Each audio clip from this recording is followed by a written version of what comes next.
While you were lying in the maternity ward, I sold your apartment in downtown New York City for $65,000. My family helped me," my brother said with a grin that twisted the air around him. Behind him stood my parents and sister, their faces glowing with self-satisfaction, like villains who'd finally pulled off a heist. "My name is Clara Weston, I'm 31. And if you think you know how this ends, stay tuned. Do you ever feel a chill even when the room is warm? That's what betrayal feels like. It burns and freezes at the same time." I sat there on the hospital bed, a day after giving birth to my daughter, still weak from the C-section, clutching her tiny hand in mine. The fluorescent lights hummed above us, while my brother waved the property transfer papers like a trophy. "You weren't using it," he shrugged. "You have a baby now. You'll live with mom and dad. We just made things simpler." Simpler. That word cut deeper than the surgical scar on my stomach. Mom crossed her arms. "Family sacrifices for family, Clara. Be grateful your brother handled everything." Grateful? For what? For losing the only thing that was truly mine? I tried to speak, but my voice cracked under the weight of disbelief. My sister laughed. "Oh, come on, don't be dramatic. It's just an apartment. Just an apartment." The apartment I'd saved for years to buy. Working 2 jobs, skipping nights out, cooking instead of ordering in. The place that was supposed to be my daughter's first home. The nurse peeked into the room, sensing tension, but I smiled at her weakly and nodded. Everything inside me wanted to scream, but my daughter stirred, and I swallowed my rage. "Don't worry," I finally said quietly, brushing my baby's cheek. "You've taken your turn. Mine comes next." Mom frowned. "What does that mean?" I smiled. "You'll find out soon enough." They thought I'd collapse, that postpartum exhaustion and grief would swallow my voice. Instead, I sat there motionless, letting them brag. Mom tapped her manicured nails on the railing of my hospital bed. "You were never good with decisions, Clara. It's better this way." My brother, Owen, stuffed his hands in his pockets. "I even got a good deal. You should thank me. $65K cash. You can start fresh." Start fresh? My jaw clenched so tight I could hear my pulse. I'd worked 6 years at an ad agency, sacrificing weekends, saving every bonus. That apartment was the first thing with my name on it. I could still remember the day I signed the closing papers, March light spilling through the broker's office window, the scent of cheap coffee, the faint tremble in my hand when I realized I'd finally made it. And now, standing beside my hospital bed, they were dismantling that dream as if it were a piece of furniture they could split among themselves. "Don't worry, sweetheart," Mom said, reaching for my daughter. "She'll grow up surrounded by family. You'll stay with us until you figure yourself out." Her perfume, sharp and artificial, made me nauseous. I pulled my baby close. "We already have a home," I said quietly. Dad's laugh was dry and cruel. "Not anymore, you don't." Something inside me settled, not with fear, but with precision. They'd underestimated me. They always had. While they gloated, I opened the hospital drawer, slipped out my phone, and hit record. Their voices filled the room, each admission clearer than the next. Owen listing the bank account, Mom confirming the sale, Dad joking about the buyer's sweet offer. When they left, I kissed my daughter's forehead. "Don't worry, baby," I whispered. "Your mom's about to rewrite the ending." The next morning, while my family bragged about helping me, I sat quietly in the maternity ward's window alcove, my daughter sleeping beside me. My body still ached, but my mind was sharp, surgical in its clarity. I replayed the recording on low volume. Every sentence was perfect evidence. Mom confirming the sale, Owen mentioning his cut, Dad laughing about the buyers wiring money under the table. It was a confession wrapped in arrogance. I emailed the audio file to myself, then to a new address I'd created under a different name. Insurance. If they tried to erase my proof, I'd still have a copy. By noon, I called my lawyer, Tara Kim, a sharp, steady woman who'd once helped me buy that apartment. "They sold it without your consent?" she asked, her voice tightening. "Yes," I said. "And I have a recording." There was a pause, then a soft laugh. not from amusement, but disbelief. You might have just given me the easiest fraud case of my career. We met that afternoon at the hospital cafe. I wore my hospital gown beneath a coat, clutching coffee in one hand, documents in the other. Tara's eyes narrowed as she flipped through the forged transfer papers. They even faked your signature. That's felony-level stupidity. I want it all back, I said. You'll get it back, she replied. But we're not going to knock on doors. We'll let them open the door to the police. That night, I fed my daughter and wrote in my journal, the same one my grandmother once gave me with a note. Never stay quiet when truth is on your side. I smiled faintly. Don't worry, Grandma, I whispered.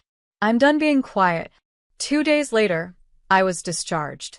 Mom wanted to pick me up, but I told her Ethan, my friend from college, would handle it. They didn't know Ethan was also a licensed investigator who freelanced for Tara's firm. When we pulled up to my parents' house to collect my things, the air outside was syrupy with deceit. My sister opened the door wearing my silk robe, holding a mug that said, Boss Babe. The irony nearly made me laugh.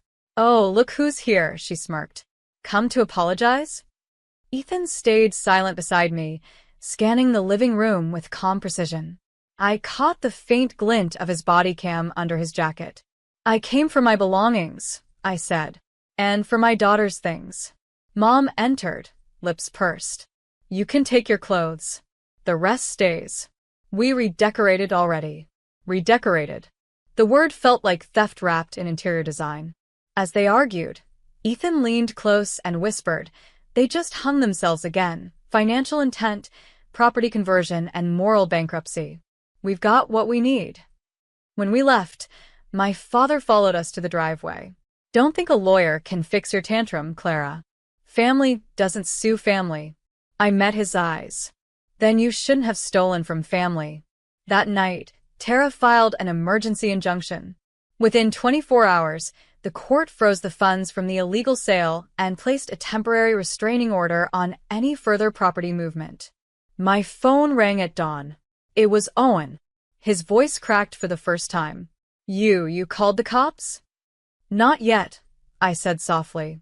But they'll call you soon. Silence. Then a shaky breath. You wouldn't do this to your own brother. You did it first, I said, and ended the call. By Friday morning, everything was in motion. The state prosecutor had reviewed Tara's filings overnight. The forged deed, the bank transfers, and my recording formed a perfect triangle of evidence. When I woke to feed my daughter, my phone was already buzzing. Tara's message. They're sending a warrant for questioning this afternoon. I sat on the edge of the bed, watching sunlight crawl across the nursery wall. The bassinet beside me glowed softly, my daughter's breathing steady and small. I kissed her forehead. You'll never see me beg the way they taught me to, I whispered. By noon, I was at Tara's office downtown. She slid a folder toward me. They withdrew the $65,000 cash last night. It's traceable. And when the police come? They'll try to blame each other first, she said, leaning back. People who steal together rarely stay united. Outside the window, the hum of New York City felt different now, no longer suffocating, but alive. At exactly 2:37 p.m., my brother called again. Clara, we can fix this, he stammered. Mom said we'll pay you back once we sell Dad's property. Just don't escalate this. Too late, I said. You escalated it when you sold my home while I was recovering from surgery. There was a pounding on the line, someone shouting in the background. Then, faintly, my father's voice. Who's at the door? Through the phone, I heard the muffled echo of chaos, voices overlapping, the sound of footsteps, and then a single phrase that made me close my eyes. Police. Open up. I ended the call, heart steady, hands unshaking. Tara exhaled slowly across from me. They didn't expect you to fight back. No, I said. They expected me to cry. The news broke within hours. 3 family members detained in connection with fraudulent property sale, the local station announced. I watched it from my small apartment, holding my daughter, while her lullaby mobile turned slowly above us. The footage showed my father arguing with officers at their doorstep, My mother's hand clutching her pearls, my brother pale and sweating as he was escorted out. My sister stood in the background, frozen, clutching her phone like it might save her. Tara called moments later. They're being questioned separately. Your brother's already blaming your father for organizing everything. Exactly as predicted. I smiled faintly. And Mom? She's pretending she didn't know about the forged documents. Unfortunately for her, your recording says otherwise. For the first time in months, I exhaled without pain. That night, the apartment felt quieter than usual. I fed my daughter while scrolling through an old photo, me and my brother at the Brooklyn Bridge, both grinning, long before greed became his language. Do you remember when family meant something? I murmured to the empty air, then shook my head. No. They never did. By morning, Tara texted again. Judge approved full restitution request. Sale voided. Property title returning to your name within 72 hours. I stared at the message for a long time before whispering, "We're going home." 3 days later, I stood in front of my apartment building, the same place they'd sold for $65,000. The door creaked as I unlocked it, the scent of the old oak floors and faint lavender from my candles greeting me like a heartbeat I'd missed. My daughter cooed softly in my arms. "You see, sweetheart," I said, stepping inside. "Sometimes justice doesn't need to shout. It just arrives right on time." The court finalized the ruling in my favor that Friday. Every dollar from the fraudulent sale was returned, along with penalties and damages. The prosecutor's summary was short and brutal: coordinated familial fraud against a vulnerable party. They called me the vulnerable party. But standing outside the courthouse with my daughter's stroller, I never felt stronger. Reporters tried to ask questions, cameras flashing. I gave one statement, clear and calm. Family should protect you, not profit from your pain. Then I walked away. 2 weeks later, I received a letter from my mother. The envelope smelled faintly of her perfume, sharp and cloying. "Clara," it read, "we didn't mean for it to go so far. Your brother was desperate. Your father didn't think you'd notice. Let's not destroy our family over money." I read it twice, folded it neatly, and slipped it into the trash. There was no anger left, only distance. That night, Ethan stopped by with takeout. "You know," he said, watching my daughter sleep in her crib, "you could start something good out of this mess." I raised an eyebrow. "Like what?" "Financial awareness programs. Help women protect what's theirs. Especially new mothers." I smiled. "You think anyone would listen to me?" He shrugged. "You turned a nightmare into a case study. That's leadership." The next morning, I called Tara. "I want to start a nonprofit," I told her. "Something real. Something that makes sure no one else has to face what I did." She paused, then said, "Now that's the Clara I met at the hospital." I looked down at my sleeping daughter and whispered, "No, that's the one I was always meant to be."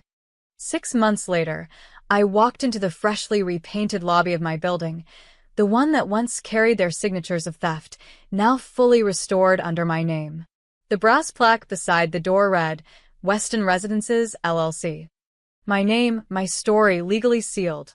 Inside, sunlight spilled through tall windows, glinting off the framed certificate that confirmed the launch of my nonprofit, the Weston Fund for Financial Justice. Tara joined as co-founder, Ethan as advisor.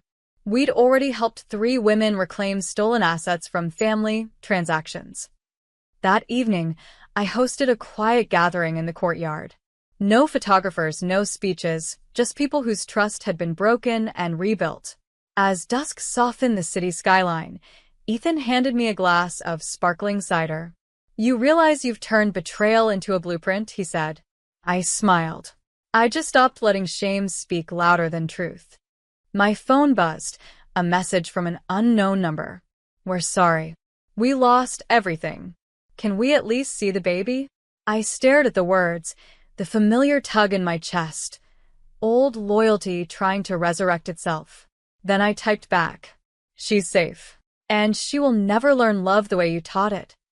Block. Silence. Freedom. Later that night, My daughter toddled across the living room floor, her laughter echoing off reclaimed walls. I lifted her into my arms and whispered, "This is ours. No one can sign it away." Out on the balcony, the city hummed like a living heartbeat.